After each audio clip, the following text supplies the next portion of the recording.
તે લાગણી અને આવેશમાં આવી જઈને જીવતા જીવત તમારી મિલકત સ્થાવર કે જંગમ તમારા પુત્ર પુત્રીને આપી દેશો નહીં. જો એવું થશે તો પુત્રો પુત્રી મા બાપના ભાગલા પડશે અને છેલ્લે ગરડા ઘરમાં જવાનો વારો આવશે. આ એક સનાતન સત્ય છે. તમારી સ્થાવર કે જંગમ મિલકત તમારા નામે જ રાખો અને વિલ દ્વારા જ તમારા પુત્ર પુત્રીને આપો. પુત્ર એવું કહેશે પણ ખરા કે પપ્પા મને મારા નામે મિલકત કરી દો તો મને લોન મળી શકે, તમારી ઉંમર થઈ ગઈ છે તો મને લોન મળી શકે, મારા વેપાર ધંધામાં કામ આવે તો એવું કરી આપો. પણ એકવાર કઠોર બનીને ના પાડી દેજો કે બેટા મારી મિલકત જે મારી સેવા કરશે એમને જ વિલ દ્વારા જ મળશે, એ સિવાય મળશે નહીં, એવું કહી જ દેવાનું. તો ગરડા ઘરમાં જવાનો વારો નહીં આવે. અમદાવાદમાં 22 ગરડા ઘરનો ઉત્તરોત્તર વધતા જાય છે. હવે તો નવા નામ આવી ગયા, વડીલ નિવાસ, વડીલનો સહારો, અલખનો ઓટલો, વિસામો. હા વિસામો. અમુક ગરડા ઘરો પ્રોફેશનલ થઈ ગયા કે જે રકમ લઈને ઘણા એનઆરઆઈ પોતાના માતા પિતાને સારા ગરડા ઘરમાં મૂકી અને ગૌરવ અનુભવે છે કે અમે તો આ ગરડા ઘરમાં મૂક્યા છે, 20,000 મંથલી આપવાના છે અને બહુ સરસ છે, બહુ ફાઇન છે. મા બાપને પુત્ર પુત્રીનો સહારો જોઈએ છે, રકમની જરૂર નથી. સાહેબ તમે ગરડા ઘરની મુલાકાત લો, હું તો એમ કહું છું દરેકે પોતાની બર્થડેમાં દિવસે કોઈ પણ ગરડા ઘરની મુલાકાત લઈને ત્યાં XYZ રકમ આપવી. કેટલા સિનિયર સિટીઝનો મેં એવા જોયા છે કે પોતાની દુઃખની વાત કરે, એમના ચહેરા પરની કરચલી હું ઓળખી શકું કે આમને કેટલું દર્દ છે પણ આંખમાં આંસુ નથી, કારણ કે એ પણ સુકાઈ ગયા હોય છે. સાહેબ બહુ જ ખરાબ પરિસ્થિતિ છે. તમે એક માર્ક કરજો સાહેબ, આપણા હિન્દુઓના ગરડા ઘર 22 થી 25 અમદાવાદમાં છે. મુસ્લિમો પ્રત્યે આપણને સહેજ એમ હોય, પણ મુસ્લિમોનું એક પણ ગરડા ઘર નથી, નોટ આ સિંગલ. રબારી કોમ્યુનિટીમાં બી કોઈ ગરડા ઘર જ નહીં, એ ગમે તે રીતે સાચવી લે. આપણે આપણી જ્ઞાતિ, આપણી હિન્દુત્વ ઉપર આપણને ગૌરવ હોવું જોઈએ કે મારા મા બાપને હું ગરડા ઘરમાં કેમ મોકલું. વાય એ જ પરિસ્થિતિ તમારી આવવાની છે. વિલ કર્યા વગર તમે અવસાન પામો તો તમારા સીધી લીટીના વારસદાર, પુરુષ વર્ગની વાત કરું છું, પુત્ર પુત્રી સરખે હિસ્સે થાય. તમારે 2 પુત્ર હોય તો 50-50% હિસ્સો એ બંનેને મળે.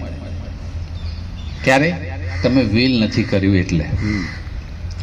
અને બહેનો, નરેન્દ્રભાઈએ તો બહેનો માટે રજિસ્ટ્રેશન ફીનો 1% પણ કાઢી નાખ્યો છે કે ભાઈ ચાલો સ્ટેમ્પ ડ્યુટીમાં બહેનોને, એટલે લોકો બહેનોના નામે મિલકતો લેવા લાગ્યા, લેવી જોઈએ, એની ના નથી.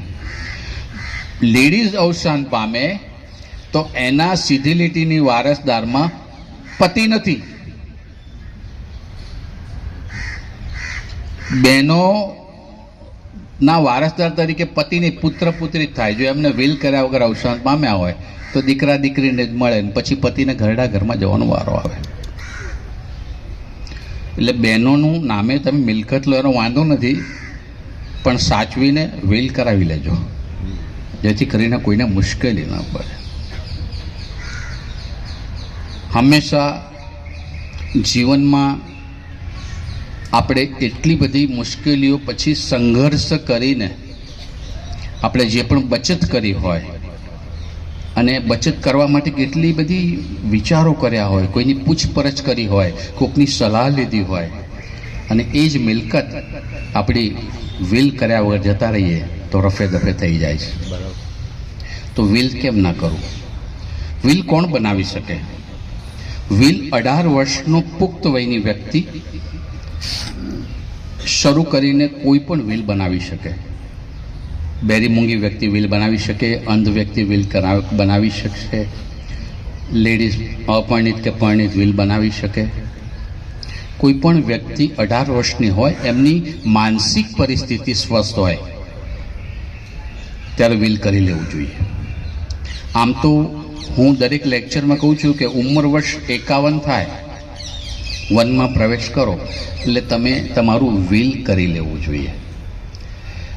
ઘણીવાર ઘણાને પૂછીએ, પૃથ્વીશભાઈ કે વિલ કર્યું છે તમે? તો કે ના યાર, મારી તો તબિયત સારી રહે છે, મને શું થયું? એટલે લોકોને એવો ખ્યાલ છે કે વિલ કરવું એટલે મૃત્યુ સૈયાથી નજીક છો, પણ એવું નથી. વિલ કરવાથી તમે નિશ્ચિંત થઈ જાઓ છો. તમે તમારું વિલ ગમે તેટલી વાર બદલી શકો છો. ઘણીવાર એક દીકરાને અમેરિકા મોકલવા માટે 30 થી 35 લાખ રૂપિયા આપણે ખર્ચી નાખ્યા હોય, બીજો દીકરો આઈટીમાં હોય, સીધો સરળ હોય, આપણી સાથે રહેતો હોય, અને આપણે વિલ ન કર્યું હોય તો એ બંને દીકરાઓને સરખે હિસ્સે મિલકત જશે કે જે અમેરિકા છે એને પણ એટલી જ રકમ મળશે, જે અહીંયા છે એને પણ એટલી જ રકમ મળશે. પરિસ્થિતિ શું થાય? આપણે નાના બાળકને અન્યાય કરી રહ્યા છીએ. સાહેબ, ખરાબ નહીં લગાડતા, જેમના દીકરા દીકરીઓ અમેરિકામાં હોય, ખુશ હોય. જેટલા પણ વિદેશ ગયેલા આપણા સંતાનો છે, તેમને ઇન્ડિયામાં રહેલા દીકરા દીકરી જેટલા લાગણીના સંબંધો નથી હોતા. અને એમાં એમનો પણ વાંક નથી. એમની માનસિકતા ત્યાં એવી થઈ જાય છે, એમની પરિસ્થિતિ એવી થઈ જાય છે, એમને એટલું વર્ક કરવું પડતું હોય છે, એટલે ટાઈમના અભાવે પણ એ તમને લાગણીથી કોઈ ફોન કરી શકતા નથી.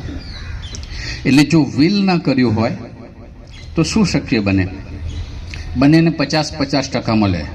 અને એટલું માર્ક કરજો કે ડોલરવાળા વ્યક્તિઓને રૂપિયાની બહુ જ કિંમત હોય છે. આપણે ઇન્ડિયા કે 2-5 હજાર ભૂલી જાય ને ચિંતા શું કરો છો કે એ તો કેલ્ક્યુલેટર કાઢશે તરત જ. આટલા હા, અમારે આટલા લેવાના, 25 રૂપીસ પણ ન છોડે. આપણે તો ઉપર ના હોય ને તો શાકવાળાનો કે પેલા કેટલા 2 લેવાના, ચાલશે, નથી છોડતા. જે વારસદાર એટલે કે જે પુત્ર પુત્રી આપણને એડકી આવે અને દોડીને પાણી લઈ આવે, એ જ આપણો સાચો વારસદાર. આપણે જીવનમાં સમાજમાં બતાવવા માટે આપણે દીકરા દીકરીઓને યુએસને હાથે મોકલતા હોય. મારો સન યુએસ છે કે બહુ સરસ જોબ છે, એ તો એને ખબર છે કેવી જોબ છે. અને અહીંયા આપણને ખબર છે કે વીકમાં 1 જ વાર ફોન આવે છે, અથવા 2 વીકમાં 1 જ વાર ફોન આવે છે. સંતોષ માનવો પડે છે. રવિવારે રાહ જોઈને, શનિવારે રાત્રે રાહ જોઈને બેઠા હોઈએ કે હમણાં મારા દીકરાનો ફોન આવશે, ને ફોન નથી આવતો ત્યારે આપણે નિરાશ થઈ જઈએ છીએ. અને જે દીકરો આપણું લાલન પાલન કરે છે, આપણી દવા દારૂનું કામ કરે છે, એને આપણે જરા એ સમજીએ છીએ, કારણ કે પેલો ઉચ્ચ કક્ષાએ છે, એવું નહીં સમજતા. દરેકના સંજોગો સરખા નથી હોતા, અને દરેક પરિસ્થિતિ હંમેશા સાથે નથી રહેતી. પરિસ્થિતિ બદલાય એમ બધું જ બદલાઈ જાય છે. ઘણીવાર મિલકત સંયુક્ત નામે હોય, પતિ અને પત્નીના સંયુક્ત નામે હોય તો સામાન્ય ખ્યાલ બધાને એવો છે કે પતિ ગુજરી જાય એટલે ઓટોમેટિક પત્નીના નામે થઈ જાય. એવું નથી.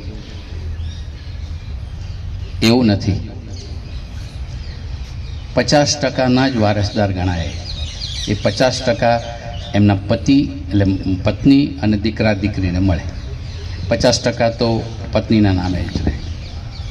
એટલે એવું ન સમજતા કે એક ગુજરી ગયા એટલે બીજાના નામે જ થઈ જાય. ઘણાને એવો ખ્યાલ જ છે કે ગુજરી જાય એટલે કંઈ હોતું નથી. હિન્દુ, બૌદ્ધ, ક્રિશ્ચન એ દરેક વ્યક્તિ પોતાનું વિલ કરી અને એની વ્યવસ્થા કરી શકે છે. ઇન્ડિયન સક્સેશન એક્ટ પ્રમાણે દરેકને પોતાનું વિલ કરી અને પોતાની મિલકતનો નિકાલ કરવાનો રાઈટ છે.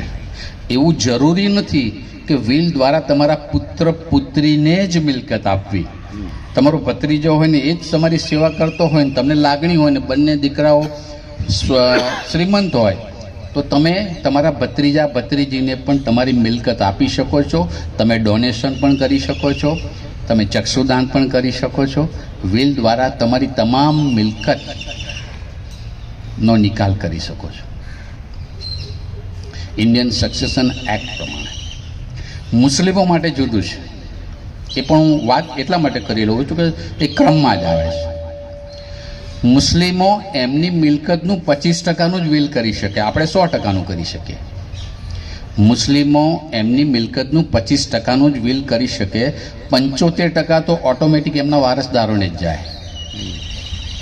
જ્યારે આપણે 100%ની મિલકતનું વિલ કરી અને એનો નિકાલ કરી શકીએ છીએ. વિલ તમે હોસ્પિટલમાં હોય તો પણ થઈ શકે, ઘરે હોય તો પણ થઈ શકે. બહુ જ સિમ્પલ છે વિલ કરવું. 5 થી 6 પેજનું વિલ, 5 થી 6 પેજનું વિલ, બધું જ તમારી મિલકતો આવી જાય એમાં. ત્યારે જે નો ટ્રાન્સફર ફી, સ્ટેમ્પ પેપર પણ નહીં, કોરા કાગળ ઉપર વિલ કરી શકાય. એમાં કોઈ સ્ટેમ્પ પેપર વાપરવાની જરૂર નથી. હું એક દાખલો આપું. વિલ ન કરવાથી શું થાય?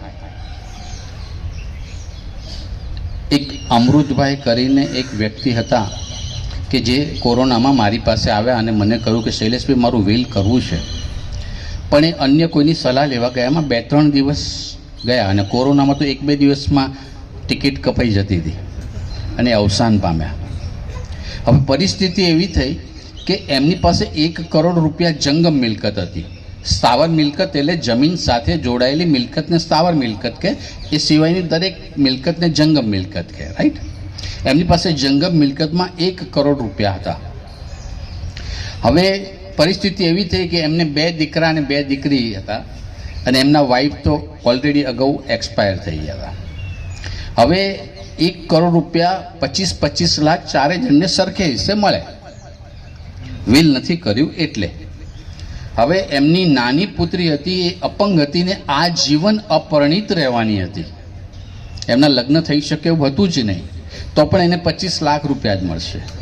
સંજોગો એવા બન્યા કે બંને ભાઈઓમાં થોડી ખટરાક થઈ કે કોણ આને રાખશે. કે 25 લાખ રૂપિયામાં તો 2-3 વાર હોસ્પિટલાઇઝ કરશો તો પૂરા થઈ જશે. પછી આપણે 3 બેડરૂમનો ફ્લેટ છે, તમે 1 બેડરૂમ એના માટે સેપરેટ જ રાખવો પડે. તું રાખ, તું મોટો છું. પેલો કે ના ના, તારી જોડે સંબંધ સારા છે ને તારા વાઈફ જોડે સારું બને, મારા વાઈફ જોડે ઓછું બને છે. આ પરિસ્થિતિ એની થઈ. દીકરીને કોણ રાખે પરિસ્થિતિ, કારણ કે 25 લાખ રૂપિયા છે. બરાબર. આ જ પરિસ્થિતિ જો અમૃતભાઈ વિલ કરીને ગયા હોત અને વિલમાં દર્શાવ્યું હોત કે 50 લાખ રૂપિયા હું મારી નાની પુત્રીને આપવાનું છું અને બાકીના 16.66 અન્ય 3 જણને આપવાના છે, તો પરિસ્થિતિ બદલાઈ જાત. મોટો એમ કે હું મોટો છું, મારી જવાબદારી થાય છે. હા. નાનો કે ના ના કંઈ નહીં, મારી જોડે જ રહેશે, ચિંતા ના કરો.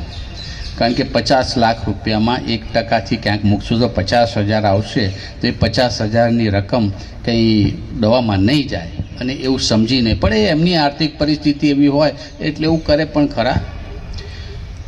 પહેલાંના લાગણીના સંબંધો અને અત્યારના પુત્ર પુત્રીના લાગણીના સંબંધોમાં ઘણો ફરક છે સાહેબ. હું ઘણાને કહું છું કે તમે વિલમાં લખો કે મારા અવસાન બાદ મારો ફોટો નહીં લગાવતા, જો આપવું હોય તો હૃદયમાં સ્થાન આપવો, બાકી મને ક્યાંય સ્થાન ના આપતા.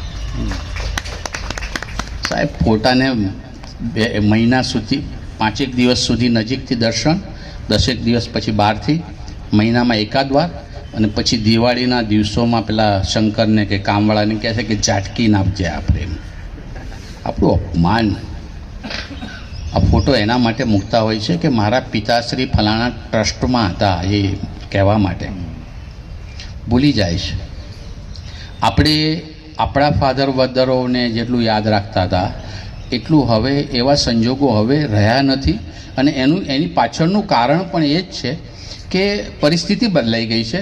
કેટલાય લોકો ટેન્શનમાં, આપણે 55-60 બ્લડ પ્રેશરની ગોળી લેતા હતા, અત્યારે 35 ચાલુ થઈ ગઈ. એટલે આપણે એમનો વાંક નથી કરતા. કોઈનો પુત્ર કે પુત્રી કયામાં ના હોય ને તમારાથી વિરુદ્ધનું વર્તન કરે તો એ પુત્ર પુત્રીનો વાંક નથી, આપણા કર્મોનો વાંક છે સાહેબ. આપણો જ પુત્ર આપણી સાથે કેમ આવું વર્તન કરે છે? વાય? ઘણા બધા પૂછે કે સગાવાલા જ અમને મુશ્કેલી કરે છે અને હેરાન કરે છે. એ મુશ્કેલી ગયા જન્મની લેણદેણ બાકી હતી એટલે કરવા તો આવ્યા છે, એમને પૂરી કરી લેવા દો. અને આપણે તો કહે એવું કેવું થોડું ચાલે, એમને કીધું એટલે ના ચાલે. ઈગો શબ્દ છે ને, ઈગો કાઢી નાખશો ને તો જીવનમાં ક્યારેય મુશ્કેલી. માફ કરશો, મારાથી ઘણા ઉંમરના મોટા છો, હું સૂચન કરું છું, મારા 194 લેક્ચરનો એક નિચોડ આપું છું કે જીવનમાં 50 પછી મને કોઈએ પૂછ્યું, પૃથ્વીશભાઈ, કે શૈલેષભાઈ 60 થયા, હવે મારે શું કરવું જોઈએ? એટલે મેં કીધું 60 સુધી જે કર્યું હવે નહીં કરવાનું. 60 સુધી જે કર્યું એ હવે નહીં કરવાનું. બહેનોને તો ખાસ કે પુત્ર વધુ એ ફ્રીજમાં શું મૂક્યું, શું વધ્યું, કેમ વધારે પડ્યું, કેમ થયું, એ બધું કહેવાનું બંધ કરી દેજો. દરેક સિનિયર સિટીઝનોને નમ્ર વિનંતી છે કે પોતાના બેંક એકાઉન્ટમાં નોમિનેશન ચેક કરાવી લે. અને બહેનો હોય એમને કહેવાનું કે આટલા વર્ષ સુધી મને બેંકમાં ખાલી લોકરમાં સોનું ચાંદી લેવા માટે લઈ ગયા છો, પણ હવે મને સમજાવો કે આરટીજીએસ કેવી રીતે થાય, બેંક એકાઉન્ટમાં પૈસા કેવી રીતે ઉપાડે, આપણી કેટલી ફિક્સ ડિપોઝિટ છે, હું ક્યાં ક્યાં નોમિની છું. હવે સામાન્ય ખ્યાલ બધાને એવો છે કે નોમિની હોય એ વારસદાર હોય, નોમિની હોય એ વારસદાર હોય. બિલકુલ નહીં. નોમિની એ તમારો વ્યવસ્થાપક છે. પહેલાં વર્ષો પહેલાં બેંકોમાં હોય ને લાખ રૂપિયા નોમિનેશનવાળાને આપી દેતા હતા. શક્ય નથી, શક્ય નથી. નોમિની એ વહીવટદાર છે, ટ્રસ્ટી છે, વારસદાર નથી. પૃથ્વીશભાઈના બેંક એકાઉન્ટમાં મને નોમિની કરવો હોય તો કરી શકે, એવું જરૂરી નથી કે એમનો વારસદાર હોય તો જ કરી શકે. વિલ એ એવો ગુપ્ત દસ્તાવેજ છે કે તેને કર્યા પછી, વિલ એવો ગુપ્ત દસ્તાવેજ છે, એને કર્યા પછી એને કરનાર, વિલ કરનારને કોર્ટ બોલાવી શકતી નથી. કારણ કે વિલનો અમલ થયો હોય ત્યારે વ્યક્તિનું અવસાન થયું. જે દિવસે તમારું અવસાન થાય એ દિવસે પાવર ઓફ એટર્નીનું મૃત્યુ થાય છે અને વિલનો જન્મ થાય છે. ઘણીવાર ઘણા વિલ કરી અને એમ કે લખી દીધું બધું, અરે રે મેં કાંડા કાપી નાખ્યા. એવું નિરાશ થવાની જરૂર નથી. વિલ ગમે તેટલી વાર ચેન્જ કરી શકાય છે. છેલ્લું વિલ માન્ય ગણવામાં આવે છે. વિલમાં તમારી સ્થાવર અને જંગમ મિલકતનું સ્પષ્ટ વર્ગીકરણ કરવાનું હોય છે. ઘણીવાર ઘણા એમ કહે છે કે શૈલેષભાઈ મારે તો સ્થાવર મિલકત એક જ લખવી છે, જંગમ નથી લખવી, તો એવું ના થાય. તમારી સ્થાવર અને જંગમ મિલકત બંને લખવાની જરૂરી છે. વિલમાં તમે પર્સન્ટેજ વાઇઝ પણ તમારી મિલકત આપી શકો અને અલગ અલગ પણ આપી શકો. શક્ય હોય ત્યાં સુધી જો તમારે એક જ સ્થાવર મિલકત હોય અને તમારે 2 દીકરા હોય ને બંનેને 50-50% હિસ્સો આપવો હોય તો એ ઝઘડો ન થાય એના માટે તમારે એવું લખવું જોઈએ કે મોજે ટીપી સ્કીમ નંબર 1 અને ફાઇનલ પ્લોટ નંબર 25 વાડદની ટીપી સ્કીમમાં આવેલ અખંડાનંદ સોસાયટીનો ટેનામેન્ટ નંબર 25 વાળી મિલકત, જેમાં 50 ચોરસ વારનું બાંધકામ છે અને 70 વારનો પ્લોટ છે, એ મારા સ્વતંત્ર નામે છે અને હું એ મિલકત વિલ દ્વારા આપવા માટે કાયદેસરતા ધરાવું છું. એ મારા બંને પુત્રોને સરખે હિસ્સે જાય. તો પરિસ્થિતિ એ થાય કે પાછળથી ઝઘડા થાય. બંને ભાઈઓને કદાચ બનતું હોય તો બંને પુત્ર વધુઓને બનતું ન હોય એવું પણ બને, અને સામાન્ય સંજોગોમાં એવું થાય જ છે. એના કરતાં એવું લખવું કે મારી આ મિલકત બંને પુત્રોને સરખે હિસ્સે આપવા માગું છું અને આ મિલકત 90 દિવસમાં બજાર કિંમતે વેચાણ કરીને જે રકમ મળે એના 50-50% રકમ લઈ અને બંને નજીકમાં એકબીજાના ત્યાં અવર જવર થઈ શકે એવા ફ્લેટ લઈ લેવા. તો મુશ્કેલી નહીં આવે ને, બંનેના સંબંધો તંદુરસ્ત રહેશે સાહેબ. નહીં તો તમે જીવન દરમિયાન તમારી પ્રતિષ્ઠા બનાવી હોય એ ધૂળ ધાણી થઈ જશે. પુરુષ વર્ગને હંમેશા કહું છું કે તમારા નામે મિલકત હોય તો તમારી અન્ય મિલકતો સ્થાવર ન હોય તો સૌ પ્રથમ તમારી પત્નીને આપજો. એ તમારી અર્ધાંગીની છે. અને બીજું ખાસ કહું છું કે 51 વર્ષ પછી પતિ પત્નીના સંબંધો તંદુરસ્ત ન હોય અગાઉ, તો હવે પછી સંબંધો સારા કરી દેજો.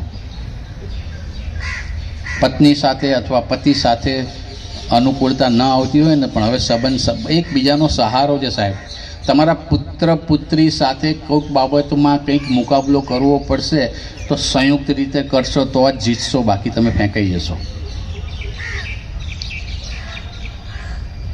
દીકરો હોશિયાર હોય ને તો એ પપ્પા પાસે ડલ્લો હોય ને તે પપ્પાનું જ ફેવર કરે. પપ્પા આમ ને પપ્પા આમ, મમ્મીને જવા દો, પપ્પા આમ પપ્પા આમ. પણ પપ્પાએ સમજી લેવું જોઈએ કે કેમ તમારાથી નજીક આવવાની કોશિશ કરી રહ્યા છો.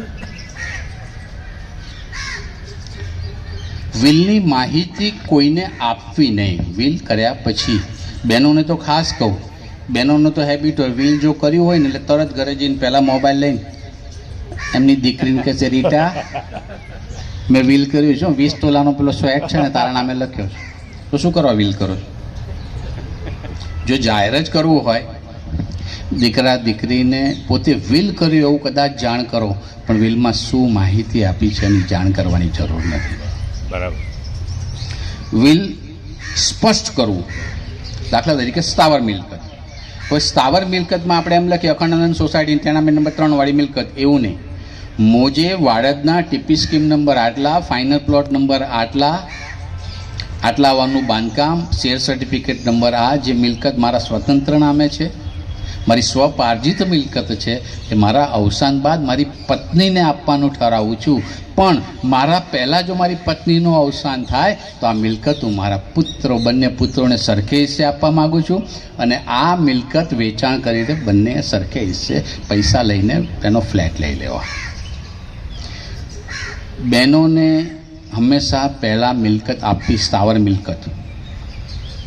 જો તમારે એવું હોય કે એમનું એજ્યુકેશન ઓછું હોય ને મુશ્કેલી પડતી હોય, એમનું એજ્યુકેશન ઓછું હોય મુશ્કેલી પડતી હોય, તો સંયુક્ત રીતે આપો. એક જ પુત્ર હોય તો સંયુક્ત રીતે આપો કે 50% હિસ્સો મારી પત્નીનો અને 50% પુત્રનો, તો 50% હિસ્સો તો રહેશે જ.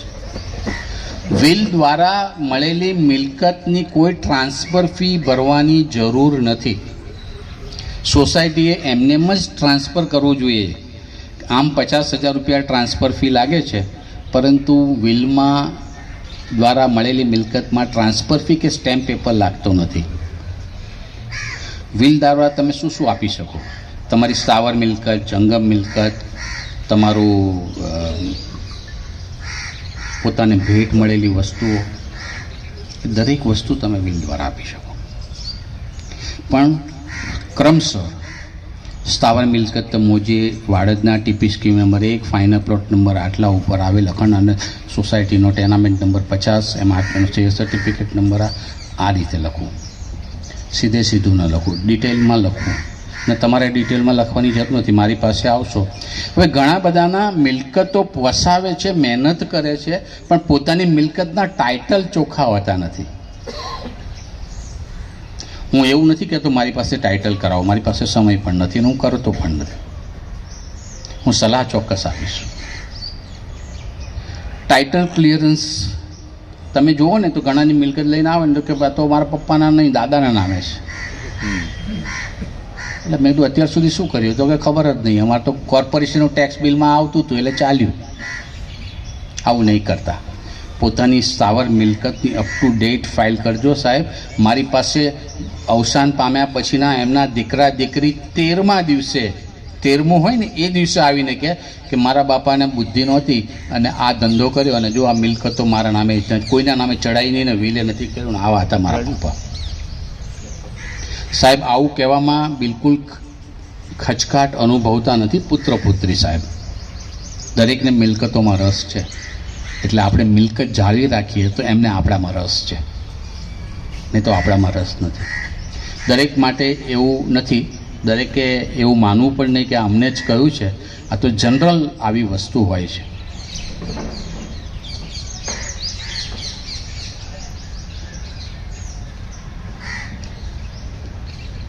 વિલ દ્વારા તમારી મિલકત જો તમે સીધી લીટીના વારસદાર હો અને ડિસ્પ્યુટ પડે તો સક્સેશન સર્ટિફિકેટ લેવું પડે છે. સક્સેશન સર્ટિફિકેટમાં 75,000નો મેક્સિમમ સ્ટેમ્પ વાપરવો પડે છે અને ખર્ચાળ છે. અને વકીલ પાસે જશો એટલે કે કેટલી મિલકત છે, એટલે કે 3 કરોડની, એટલે પછી એ પ્રમાણે ફી લેશે, ઊંચી ફી લેશે. એવું ન કરવું હોય તો સ્ટેમ્પ પેપરની પણ જરૂર નથી. વિલમાં સ્ટેમ્પ પેપરની જરૂર નથી. વિલમાં સ્થાવર અને જંગમ મિલકત એટલે તમારી બેંક એકાઉન્ટ, ફિક્સ ડિપોઝિટ, તમારું પીપીએફ એકાઉન્ટ, તમારું senior citizen account, gold, silver, તમને તમારે કોઈ ડોનેશન આપવાની હોય એ મિલકત, એ બધી જ વસ્તુ એમાં લખવાની હોય છે. ઘણા એમ કે મારી ફિક્સ ડિપોઝિટ અત્યારે 50 લાખની છે અને પછી એ વખતે ઓછી થઈ જાય તો એવું જરૂરી નથી કે વિલ કર્યા પછી વિલમાં દર્શાવેલી મિલકતોનો ઉપયોગ ન કરી શકાય. તમે વાપરી શકો. જે આપણા હયાતી બાદ જે વસ્તુ હયાત છે એનું જ અમલ થાય. આપણે લખ્યું હોય કે 30,000 રૂપિયા મારે કામવાળા બેનને આપવા, પણ 30,000 રૂપિયા ન મળ્યા તો ન આપ્યા, એનાથી કંઈ મુશ્કેલી પડતી નથી. વિલમાં સ્ટેમ્પ પેપરની જરૂર નથી, રાઈટ? એ તો હવે બધાને એમ જ હશે કે 300 રૂપિયાનો સ્ટેમ્પ તો વાપરવાનો હોય ને. ના, 1 પણ રૂપિયાનો સ્ટેમ્પ પેપર વિલમાં વાપરવાની જરૂર નથી. વિલમાં 2 સાક્ષી કમ્પલસરી છે. 2 સાક્ષી, પણ એ બેનિફિશિયરી ન હોવા જોઈએ. તમારા વિલમાં તમારી પત્ની કે તમારા પુત્રને સાક્ષી તરીકે રાખી શકાય નહીં. અન્ય કોઈને તમારે સાક્ષી બનાવવાના. સાક્ષી આપણાથી ઉંમરમાં નાના હોવા જોઈએ, જેથી કરીને આપણા અવસાન બાદ કદાચ વિલ ચેલેન્જ થાય તો એ બંને સાક્ષીઓ એફિડેવિટ આપી શકે. બીજું ખાસ અગત્યનું, સાક્ષીઓને વિલ વંચાવવાની જરૂર નથી. સાક્ષી એના છે, સાક્ષી પૃથ્વીશભાઈ, કે શૈલેષભાઈએ વિલ કરવા માટે સિગ્નેચર કરી મારી હાજરીમાં કરી હતી. બરાબર. હું તો સબ રજિસ્ટ્રાર આમ પાનું ઉથલાવીને વાંચવા જાય ને તો કોઈ બી સોરી વિલ છે, વાંચ્યા વગર રજિસ્ટર કરી દો. રજિસ્ટર કરવું જોઈએ. 2 સાક્ષી અન્ય કોઈને રાખવા, બેનિફિશિયરી ન રાખવા. વિલમાં એક્ઝિક્યુટિવ રાખવાની કમ્પલસરી નથી, પણ એક સલાહ ભર્યું છે. એક્ઝિક્યુટિવ એટલે વિલનો પ્રવક્તા, વિલનો અમલ કરાવે તે, એને એક્ઝિક્યુટિવ કહેવાય. તે બેનિફિશિયરી પણ રાખી શકો અને બિન બેનિફિશિયરી પણ રાખી શકો. તમે તમારા પત્નીને પણ રાખી શકો, તમારા પતિને પણ રાખી શકો, તમારા પુત્રને પણ રાખી શકો, અન્ય કોઈને પણ રાખી શકો કે સોસાયટીના ચેરમેનને પણ રાખી શકો. એક્ઝિક્યુટિવનો રોલ એટલો કે વિલ વાંચી અને એનો અમલ કરાવો કે ભાઈ આ સ્થાવર મિલકત આમને મળે છે એટલે આમને પેપર્સ આપી દો, આ ગોલ્ડ આમને મળે છે, આમાં દાન લખ્યું છે 25,000નું, તો 25,000 રૂપિયા તમે ક્યાંક જગ્યાએ ડોનેશન કરી દો. એ જ એમનો રોલ. એમને કોઈ મિલકત મળતી નથી. તમે મિલકત મળેલી હોય તો પણ ચિંતા નથી, આપવી હોય, દાખલા તરીકે દીકરાને આપણે એક્ઝિક્યુટિવ કર્યો હોય, મોટા દીકરાને, તો એને મિલકત આપી પણ હોય તો એનાથી કોઈ ફરક પડતો નથી. પણ એક્ઝિક્યુટિવ રાખવા કમ્પલસરી નથી. વિલની વાત ખબર પડી ગઈ હોય તમને? સ્ટેમ્પ પેપર નથી.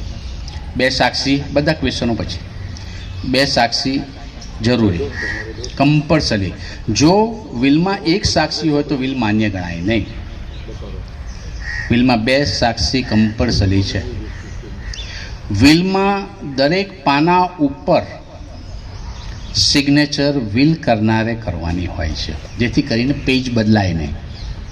દરેક પેજ ઉપર, આપણે દસ્તાવેજમાં હવે દરેક પેજ ઉપર વિલ કરતા હોઈએ છીએ.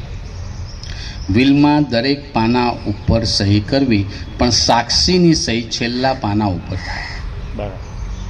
સાક્ષીની દરેક પાના ઉપર સહી કરવાની જરૂર નથી. વિલમાં વિલ કરનારનો આધાર કાર્ડ તેમજ સાક્ષીના આધાર કાર્ડ અને વિલ કરનારના ફોટા, એનાથી વિશેષ કશું જ જરૂરી નથી. તમારી સ્થાવર કે જંગમ મિલકતની ડિટેલ્સ લખવાની જરૂર છે, એની સાથે જોડવાની જરૂર નથી. વિલમાં તમારી મિલકતનું વિગત લખી હોય તો તમારે એનું દસ્તાવેજની કોપી જોડવાની જરૂર નથી, કારણ કે વિલ કરનાર મૃત્યુશૈયાથી નજીક હોય અથવા દૂર પણ હોય, એ સાચું જ લખે છે એવું માની લેવામાં આવે છે. અને જનરલી ભાગ્યે જ કોઈ એવું કરે. ઘણા એવું હોય કે ભાઈ આ બાજુવાળાએ બહુ હેરાન કર્યા, ટેનામેન્ટ નંબર 20 અને 21 બે લખો ને, ભલે હેરાન થતા, એટલે છેલ્લે ના નડવું. આમ ભલે આપણે બીજું ખાસ કહું છું કે અત્યારે જે સંજોગો ચાલી રહ્યા છે ને એ પ્રમાણે પડોશીઓ સાથેના સંબંધો તંદુરસ્ત જ રાખજો સાહેબ. પડોશી છે ને એ આપણી 108 છે. અને સહેજ દુખાવો થશે ને તો એ તરત ફોન કરીને 108 બોલાવી લેશે. પડોશી જાડે આની જોડે બોલ્યા નહીં, આમને બેનને મેં હાંડવો મોકલ્યો ને એ લોકોએ કશું ના મોકલ્યું, આપણે વાત જ નથી કરવી, આવી વાતમાં બંધ થઈ જાય. એવું નહીં કરતા. પડોશીઓ સાથેના સંબંધો તંદુરસ્ત રાખજો. ભાઈઓ અને બહેનોને ખાસ વિનંતી કરું કે તમારો મેડિક્લેમ એ મેક્સિમમ રાખજો, જેથી તમારા દીકરા દીકરીને ઝાયડસમાં કે સિમ્સમાં લઈ જવાની મુશ્કેલી ના પડે. બધા પૈસા એમને આપી ના દેતા, પોતાના માટે રાખજો. હું મેડિક્લેમનો કોઈ એજન્ટ નથી હો ભાઈ. પાછું આ તો એમાંય વેમ જાય કે આ કંઈક બાજુ નવું કાઢ્યું. એટલે તમારે જ્યાં ઉતરાવ હોય ત્યાં પણ મેક્સિમમ એ રાખજો.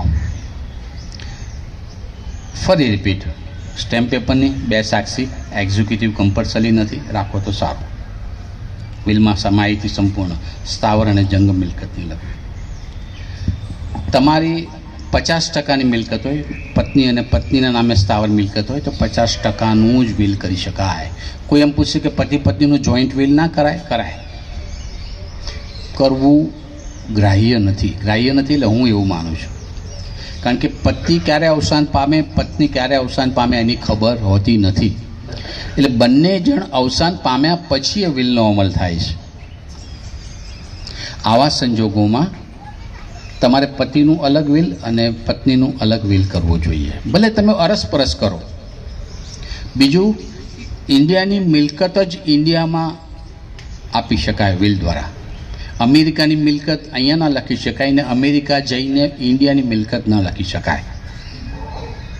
અમેરિકાની મિલકત હોય તો અમેરિકામાં વિલ કરવાનું, ઇન્ડિયાની મિલકત હોય તો ઇન્ડિયામાં કરવાનું. કોઈ પણ મિલકત લખતી વખતે બહુ સંપૂર્ણ ધ્યાન આપવું. તમારા બેંક એકાઉન્ટ્સ બને એટલા સિનિયર સિટીઝનોએ પોતાના બેંક એકાઉન્ટ ઓછા કરી દેવા.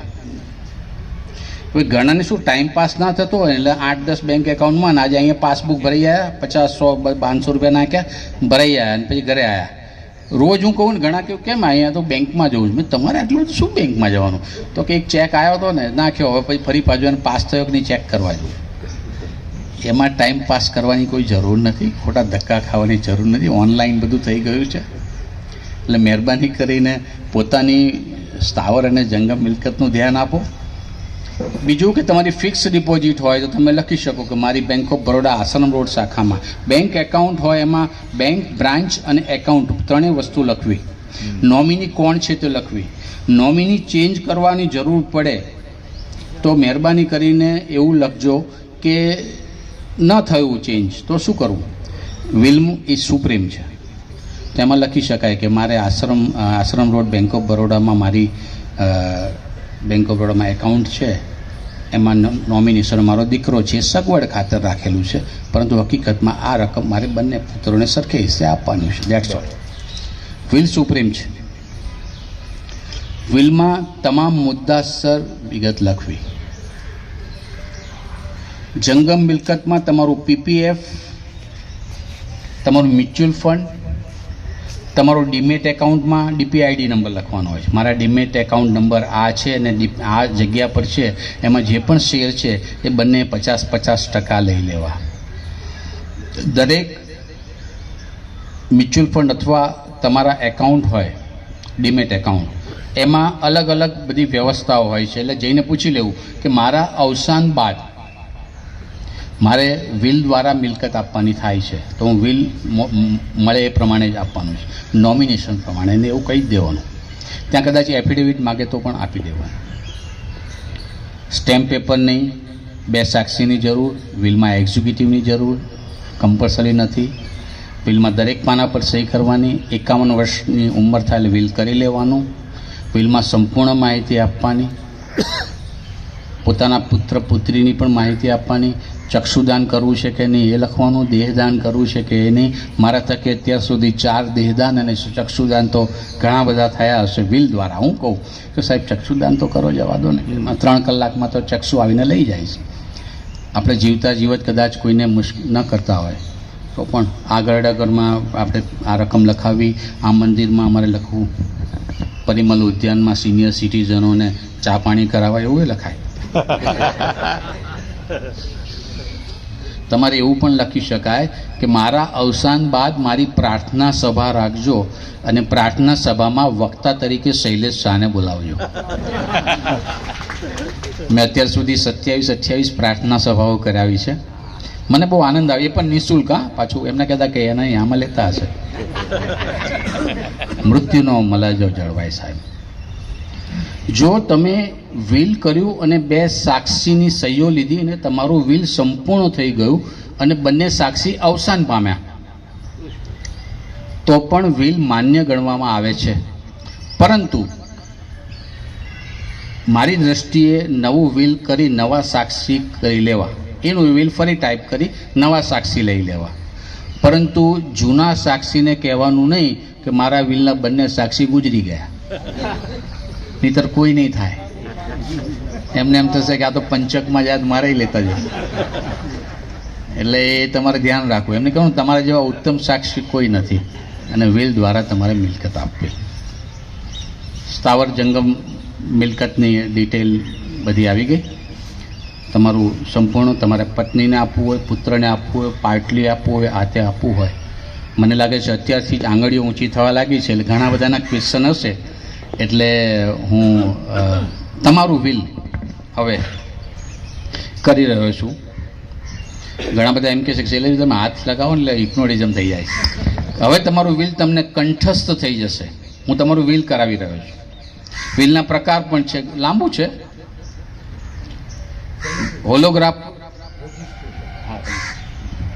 હોલોગ્રાફ વિલ એટલે હાથથી લખેલું વિલ. ભાઈ યાદ કરાવ્યું, મને ખબર હતી કે કોઈનો ક્વેશ્ચન આવશે, પણ હું આ ક્વેશ્ચન પહેલાં કહી દઉં. વિલ રજિસ્ટર્ડ કરાવવું જરૂરી નથી. વિલમાં વિલ કરનાર અને 2 સાક્ષીઓની સહી હોય એને વિલ કહેવાય. પરંતુ અત્યારના સંજોગોમાં વિલ રજિસ્ટર્ડ કરાવવું જરૂરી છે. હવે તો વિલ રજિસ્ટર્ડ કરાવવું હોય તો આપ સૌના બધાના આશીર્વાદથી હમણાં જ હું 20 દિવસ પહેલાં જ નોટરી થયો છું. એટલે એ પણ તમારે મારા ટેબલ પર બેઠા બેઠા જ થઈ જશે, એની એ મુશ્કેલી નહીં પડે. વિલ રજિસ્ટર્ડ કરાવવું કમ્પલસરી નથી. વિલ 2 રીતે રજિસ્ટર્ડ થાય, નોટરી દ્વારા અને સબ રજિસ્ટ્રાર ઓફિસમાં. અમદાવાદની 14 સબ રજિસ્ટ્રારમાંથી ગમે તે સબ રજિસ્ટ્રારમાં વિલ રજિસ્ટર્ડ કરાવી શકાય છે. એવું જરૂરી નથી તમારું જ્યુરિડિક્શન હોય કે આંબાવડી રહેતા હોય તો આપણે પોલિટેકનિક લાગે છે, તો એવું નહીં. ગમે ત્યાં મારી ઓફિસથી જે નજીક પડતું હોય હું ત્યાં વિલ રજિસ્ટર્ડ કરાવું છું. નોટરી હોય, કોઈની ના તંદુરસ્ત તબિયત હોય તો કોઈના ઘરે જઈને પણ વિલ રજિસ્ટર્ડ કરાવી શકું છું. અને હવે તો હું મારો ચોપડો મોકલીને પણ હું વિલ રજિસ્ટર્ડ કરાવડાવું છું, જેથી કરીને નામ ચડાવવામાં મુશ્કેલી નથી. ચેરમેન એમ કે આ તો સાચી સહી છે કે નહીં, ખોટી સહી છે, એવું થાય. વિલ નોટરી અને રજિસ્ટર્ડમાં થોડો ફરક છે. નોટરી વિલ કોઈને હાથમાં આવે અને ફાડીને ફેંકી દે તો વિલ નાશવંત થઈ જાય, મળે જ નહીં પછી તો. જ્યારે રજિસ્ટર્ડ સબ રજિસ્ટ્રાર ઓફિસમાં હોય તો એની કોપી, સ્કેન કોપી હંમેશા વર્ષો સુધી સબ રજિસ્ટ્રાર ઓફિસમાં હોય તો ત્યાંથી મળી જાય. એટલા માટે વિલ રજિસ્ટર્ડ કરવામાં પણ 2 સાક્ષીની જ જરૂર છે, નોટરી કરવામાં પણ 2 સાક્ષીની જરૂર છે.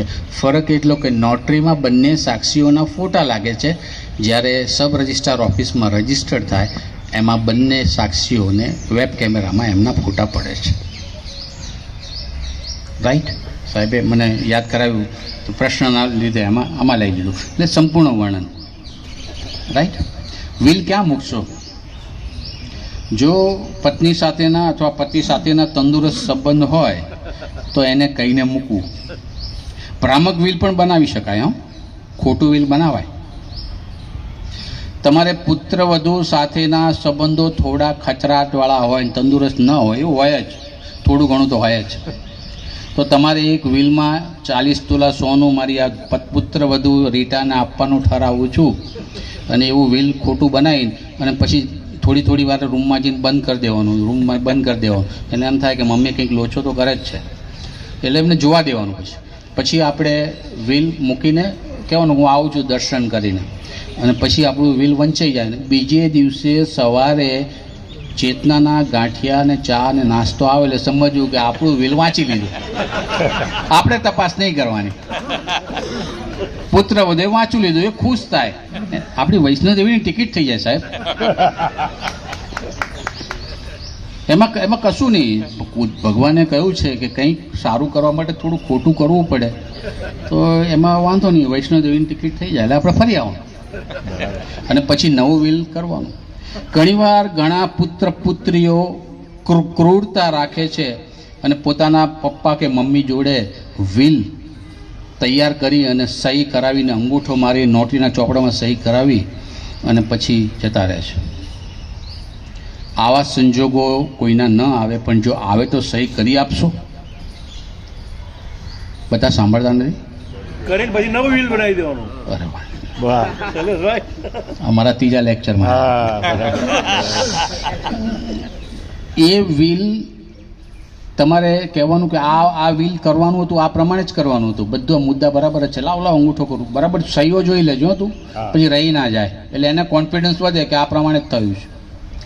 બીજા દિવસે સવારે 5 વાગે હું ઉઠી જઉં છું. ઘણા સિનિયર સિટીઝનોના 5:15 વાગે ગાર્ડનમાંથી ફોન આવે કે મારો દીકરો બહાર ગયો છે અથવા હું બહાર આવ્યો છું, આટલું આમ છે. 98 250 47 2 નોંધતા નહીં, હું આપું છું લખીને. એ નંબર ઉપર ફોન કરજો સાહેબ. પૃથ્વીશભાઈની હાજરીમાં કહું છું કે 108ની જેમ તાત્કાલિક તમારે ત્યાં આવીને નવું વિલ બનાવીને જતો રહીશ, એમને ખબર નહીં પડે સાહેબ. વાહ. દીકરો પણ એમ કહેશે કે પપ્પા એક સ્ટેપ આપણાથી આગળ હતા.